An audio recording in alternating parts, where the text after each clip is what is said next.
दोस्तों, welcome to my channel के drama explainer. मैं लेकर आ गई हूँ रीमैरिज एंड डिज़ायर का 3rd एपिसोड। आगे के एपिसोड भी आपको इसी चैनल पर मिलेंगे, तो चैनल को सब्सक्राइब करना ना भूलें और बेल आइकन को प्रेस करें ताकि नेक्स्ट वीडियो आने के लिए आप अपडेटेड रहें। पहले के एपिसोड नहीं देखे हैं तो लिंक आपको डिस्क्रिप्शन में मिल जाएगा। तो एपिसोड स्टार्ट होता है जहाँ हेसुंग को दिखाया जाता है यूनिवर्सिटी में प्रोफेसर से बात करते हुए, और वो भी हेसुंग को कन्विंस कर रहे होते हैं कि स्टूडेंट को पढ़ाए क्योंकि उनके पास ऑफिस वर्क बहुत ज़्यादा है। हेसुंग के पास कोई ऑप्शन नहीं होता क्योंकि वो फाइनेंशियली कंडीशन उसकी बहुत बुरी होती है, तो वो बच्चों को पढ़ाने के लिए मान जाती है। उसके बाद प्रोफेसर जिन ही को कॉल करके बताते हैं कि हेसुंग ने मान गई है स्टूडेंट को पढ़ाने के लिए। नेक्स्ट सीन में दिखाया जाता है कि मिस्टर ली के फ्रेंड्स मिलकर ड्रिंक्स ले रहे होते हैं और बताते हैं कि रेक्स की मार्क्स पार्टी में कौन कौन जाने वाला है। तब मिस्टर ली कहते हैं कि उन्होंने अभी डिसाइड नहीं किया है। उनमें से एक फ्रेंड कहता है, मुझे चोई ने कहा है कि तुम्हें लेकर ही आना है, हम तो बेसिकली साइड किक्स हैं। वहीं दूसरी तरफ हेसुंग अपनी फ्रेंड से बात कर रही होती है कि जिन्यो ही वाला काम मैंने ले लिया है क्योंकि मेरे पास ऑप्शन नहीं है कि मैं मना कर सकूं। अभी हेसुंग की बेटी उसके पास आती है और हालचाल पूछकर अपने रूम में चली जाती है। तभी उसकी फ्रेंड हेसुंग को बताती है कि मिंजी की बेटी का नाम है, किसी से बात नहीं करती है और ना ही स्टडीज पे फोकस कर पा रही है, उसके ग्रेड्स गिरते ही जा रहे हैं, तुम्हें उससे बात करनी चाहिए।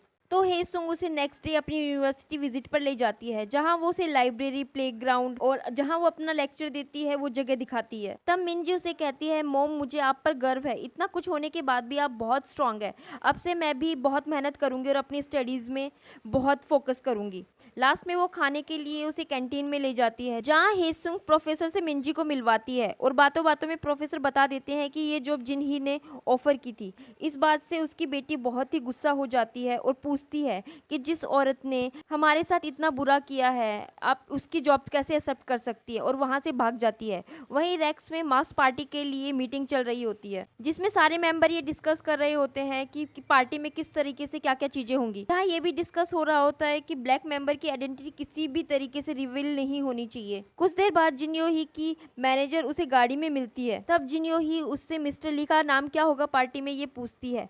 तब मैनेजर उसे कहती है कि ये हाई कॉन्फिडेंशियल है।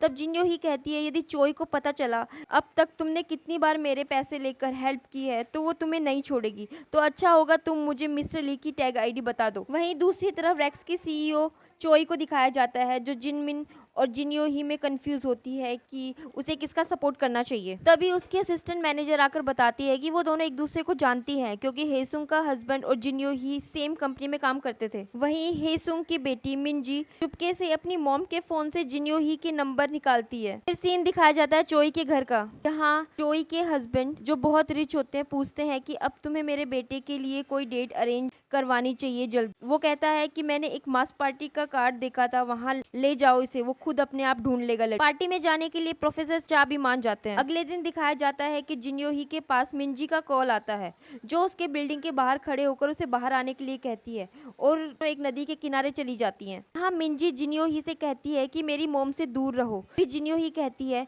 तुम्हारे डैड एक क्रिमिनल थे जिसने मेरा रेप किया था, और बोलती है क्या कुछ और भी जानना चाहती हो कि उन्होंने मेरे साथ क्या क्या किया था। ये सब सुनकर मिंजी शॉक हो जाती है और वहीं बैठ जाती है। जाते वक्त जिन्यो ही उसे कैब के लिए पैसे देती है। वहां से निकलकर जिन्यो ही हेसुंग को कॉल करती है कि तुम्हारी बेटी ने मुझे धमकी देने के लिए आज मेरे ऑफिस पहुंच गई है, अगली बार ऐसा किया तो अच्छा नहीं होगा।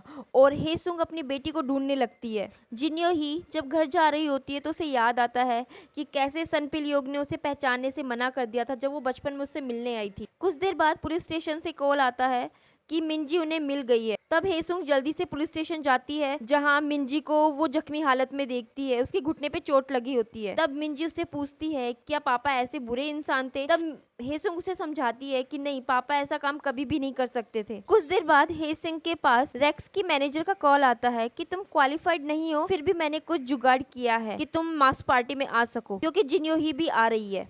वहीं दूसरी तरफ मिस्टर ली एक गेम की टेस्टिंग करते हुए दिखाई देते हैं जहां उन्हें वो गेम बहुत पसंद आता है, पर वो अपनी डेवलपमेंट टीम से कहते हैं कि नहीं, अभी तुम्हें इस पे और काम करना चाहिए, और पार्टी के लिए निकल जाता है। आज वो रात होती है जब पार्टी होने वाली होती है जहाँ हेसुंग अपनी मॉम से बात कर रही होती है कि मैं जिन्यो ही को कहीं मुंह दिखाने लायक नहीं छोड़ूंगी और उसकी असलियत सबको बताकर रहूंगी। जहाँ हेसुंग जिन्यो ही को ढूंढ रही होती है और जिन्यो ही मिस्टर ली को, उसे पता होता है कि मिस्टर ली को मिस्टर जूस का टैग दिया गया है क्योंकि उसके मैनेजर वेटर ने उसे बताया था। लेकिन जिन्यो ही को नहीं पता था कि चोई ने लास्ट मूवमेंट में मिस्टर ली और प्रोफेसर चा की टैग आईडी एक्सचेंज कर दी है। तो मिस्टर ली की टैग आईडी हरमेस है और प्रोफेसर चा की जूस। सभी लड़कियां जूस के साथ फ्लर्ट कर रही होती है और जिन्यो ही भी। वहीं प्रोफेसर जिनमिन मिस्टर ली के साथ, क्योंकि उसे पता था कि मिस्टर ली कौन है। लेकिन मिस्टर ली जिनी के साथ बात करने की ट्राई करते हैं पर वो कोई भाव नहीं थी। कुछ देर बाद हेसुंग जिन्यो ही का टैटू देखती है तो उसने ये टैटू अपने हस्बैंड के सुसाइड के बाद में जब उसे ऑफिस में कन्फ्रंट करने आती है तब देखा था।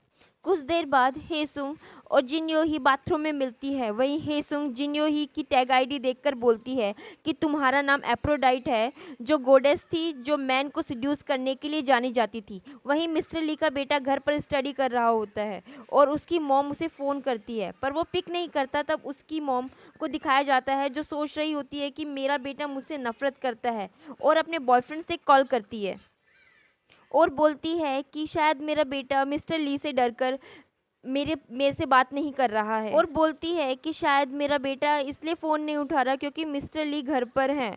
लेकिन उसका फ्रेंड सुंगजू बताता है कि ली तो रेक्स की पार्टी में गया हुआ है। वहीं दूसरी तरफ पार्टी में मिस्टर ली जिन्यो ही बातचीत करने की ट्राई करता है पर फिर से वो उसे भाव नहीं देती और जूस के पास चली जाती है और उसे सिड्यूस करने का ट्राई करती है। वहाँ हेसुंग आ जाती है इसलिए वो उसे सिड्यूस नहीं कर पाती।